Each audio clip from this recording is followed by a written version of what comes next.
ধর্ষণের অভিযোগে মরক্কোর ডিফেন্ডার আশরাফ হাকিমির বিরুদ্ধে বিচার কার্যক্রম শুরুর ঘোষণা দিল ফ্রান্সের একটি আপিল আদালত। আদালত নিশ্চিত করেছে মামলাটি বিচারে যাবে এবং তারকা ফুটবলার আনুষ্ঠানিকভাবে বিচারের মুখোমুখি হবেন। 2023 সালের ফেব্রুয়ারিতে হাকিমির বিরুদ্ধে ধর্ষণের অভিযোগ ওঠে। সে সময় 24 বছর বয়সী এক তরুণী পুলিশকে জানান 24 ফেব্রুয়ারি গভীর রাতে তিনি হাকিমির বাসভবনে গেলে সেখানে যৌন নিপীড়নের শিকার হন। পরদিন নোজ সুরমান থানায় গিয়ে তিনি আনুষ্ঠানিক অভিযোগ দায়ের করেন। দীর্ঘ তদন্ত শেষে 2025 সালের গ্রীষ্মে প্রসিকিউটররা হাকিমির বিরুদ্ধে বিচার শুরুর সুপারিশ করেন। চলতি বছরের ফেব্রুয়ারিতে সেই সিদ্ধান্ত বহাল রাখা হয়। এরপর আপিল করলেও শেষ পর্যন্ত আদালত তাঁর আবেদন নাকচ করে দেন।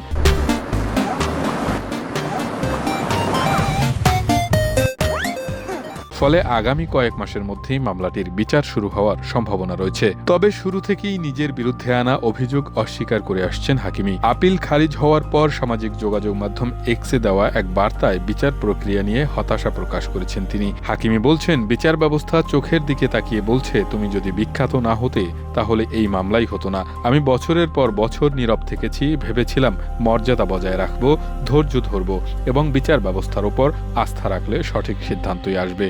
নিজেকে অন্যায়ভাবে লক্ষ্যবস্তু বানানো হয়েছে বলেও দাবি করেন মরক্কোর অধিনায়ক। তাঁর ভাষায়, এখন এমন একটি গল্প বলা হচ্ছে যা আমার নয়, যার ফলে ক্ষতিগ্রস্ত হচ্ছে আমার পরিবার, আমার জীবন এবং সবচেয়ে বেশি সত্য। অনেক সময় আমার মনে হয় আমি যেন খুব সহজ একটি লক্ষ্যবস্তুতে পরিণত হয়েছি। প্রথম দিন থেকেই আমি এই প্রক্রিয়ার অপেক্ষায় ছিলাম এবং আমি অধীর আগ্রহে বিচারের অপেক্ষা করেছি।